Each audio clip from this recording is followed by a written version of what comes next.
আপনারা যারা মেলায় এসছেন ভগবানের রূপ দর্শন করুন, মেলা দেখুন এবং আজকে এই অনুষ্ঠানের সাফল্য কামনা করুন।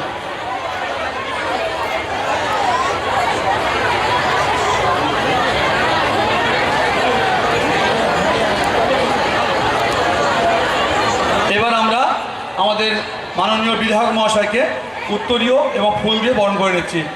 বরণ করছেন পলাশ ঘোষ সম্পাদক।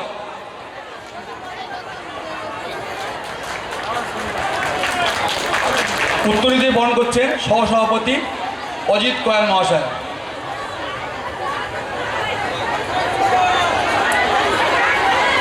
সহসভাপতি অজিত কয়াল মাননীয় বিধায়ক মহাশয়কে উত্তরী দিয়ে বরণ করছেন।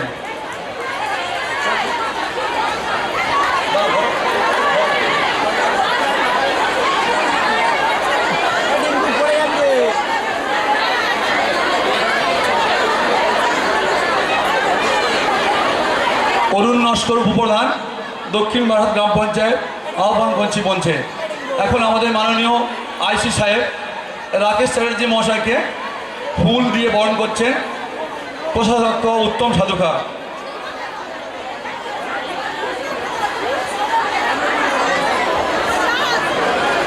মাননীয় আইসি সাহেবকে ফুল দিয়ে বরণ করছেন উত্তম সাধুকা এবং উত্তরীয় পরিয়ে বরণ করছেন সুকুমার দাস।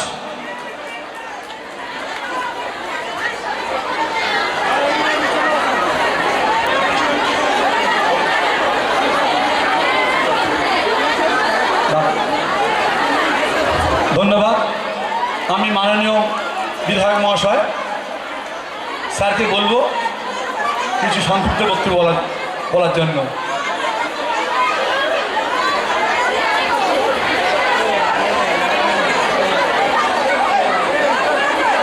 শুভ সন্ধ্যা।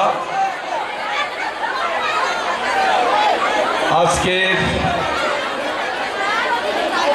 দক্ষিণ বারাসাত ডিবিসির মাঠে যে রাস উৎসব, সেই রাস উৎসবে আজকের সপ্তম দিন। এই দিনে বাউল সঙ্গীত পরিবেশিত হবে আর কিছুক্ষণের মধ্যে। তো আজকে এই মঞ্চে উপস্থিত আছেন আমার জয়নগর থানার প্রিয় আইসি রাকেশ চ্যাটার্জি, যারা এই উৎসব কমিটির উদ্যোক্তা, তাদের মধ্যে ডক্টর চন্দ্রশেখর নস্কর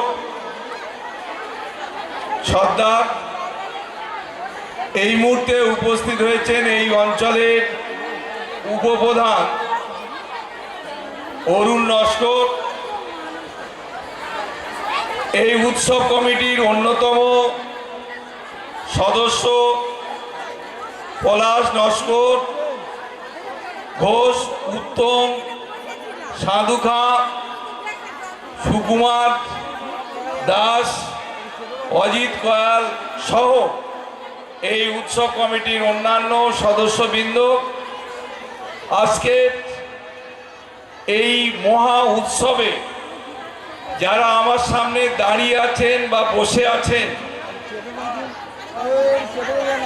দীর্ঘ 7 দিন ধরে যারা এই মেলা উপভোগ করছেন, শ্রীকৃষ্ণের যে রাসলীলা উৎসব মহাপ্রভুর, সবাইকে আগত ভক্তবৃন্দদের, আমার মা বোনেদের, যারা গুরুজন আছেন, প্রত্যেকের বয়স অনুপাতে আমি নমস্কার এবং প্রণাম জানাই এবং আমার ছোট ছোট ভাই বোনেরা যাদের আন্তরিক ভালোবাসা অভিনন্দন জানাই। আমি একটা জিনিস দেখে আপ্লুত যে এত লোকের সমাগম এই রাস উৎসবকে কেন্দ্র করে দক্ষিণ বারাসাতে সমবেত হয়েছে, এটা আমি সত্যি আপ্লুত, অভিনন্দিত এবং আমি গর্বিত বলে মনে করি। একটা বিষয় আমাকে ভাবিয়েছে, রাত উৎসবে অনেকে নবদ্বীপে যান, আমার মনে হয় আর নবদ্বীপে যাওয়ার প্রয়োজন নেই। এই দক্ষিণ বারাসাতে মাটিতে যে রাত উৎসব হচ্ছে এটাই পবিত্র মাটি হিসাবে মনে করুন আপনারা, আর বাইরে যাওয়ার দরকার আছে বলে আমার মনে হয় না। এখানেই আনন্দ উপভোগ করতে পারবেন। তার জন্য এই উৎসব কর্মকর্তাদের আমি আন্তরিকভাবে অভিনন্দন জানাই এত সুন্দর একটা আয়োজন করার জন্য। দেখুন, আমরা বাঙালি, আমাদের 12 মাসে 13 পার্বণ লেগে থাকে। আমরা আমাদের শ্রেষ্ঠ উৎসব দুর্গা উৎসব আমরা সমাপ্ত করেছি। আমরা লক্ষ্মী পূজা, শ্যামা পূজা, জগদ্ধাত্রী পূজা, ছট পূজা, অনেক উৎসব আমরা সমাপ্ত করেছি।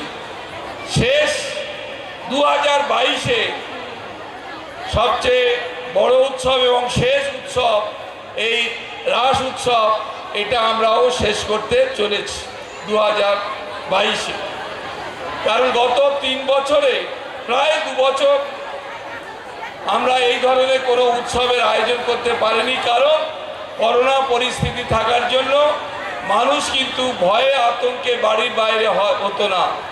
এবারে অনেকটা পরিবেশ স্বাভাবিক থাকার জন্য আজকে এই ধরনের লোক সমাগম এবং সবাই এসে আনন্দ উপভোগ করছে, এটাই সবচেয়ে আনন্দদায়ক বলে আমি মনে করি। তাই প্রভুর কাছে আমার প্রার্থনা যেন এইভাবে সুস্থ সবল পরিবেশটা রাখে, সবাই যেন আনন্দ উপভোগ করতে পারে। তার জন্য ঈশ্বরের কাছে আমার একান্ত আবেদন এবং প্রার্থনা রইল। যারা উদ্যোক্তা তারা এগিয়ে যাক, তারা ভালো কাজ করছে, তাদেরকে শুভেচ্ছা রইল। আমি বক্তব্য দীর্ঘায়িত করব না, এরপর বাউল গান যেহেতু আছে আপনারা সবাই বাউল গানটা শুনবেন। ভালোভাবে এই উৎসব কটা দিন অনুষ্ঠানটা এগিয়ে গিয়েছে। এখানে আয়োজকরা বলছিল যে আরও 2-1 দিন বাড়ানোর জন্য, হয়তো বাড়ালে ভালো হতো, কিন্তু আমি আপনাদের কাছে বলি আর এই প্রোগ্রাম বা এই ধরনের মেলা আর বাড়ানো যাবে না। কারণ 17 তারিখ থেকে যেহেতু পরীক্ষা শুরু হয়েছে, আর এই পরীক্ষা চলাকালীন এই ধরনের প্রোগ্রাম আর করা যাবে না। তাই আপনাদের কাছে অনুরোধ করব, হয়তো আরও 2-1 দিন হলে আপনারা আনন্দটা উপভোগ করতে পারতেন, কিন্তু নতুন প্রজন্মের ভবিষ্যতের দিকে তাকিয়ে আর এই প্রোগ্রামটা দীর্ঘায়িত করা যাবে না। এটুকু আমি এই উৎসব কর্মকর্তাদের কাছে আবেদন করে যাব, তারা যেন আজকের এটা সমাপ্ত করে দেয়, শেষ করে দেয়, এটুকু আমি আবেদন রেখে আমি আমার সংক্ষিপ্ত বক্তব্য শেষ করলাম। নমস্কার।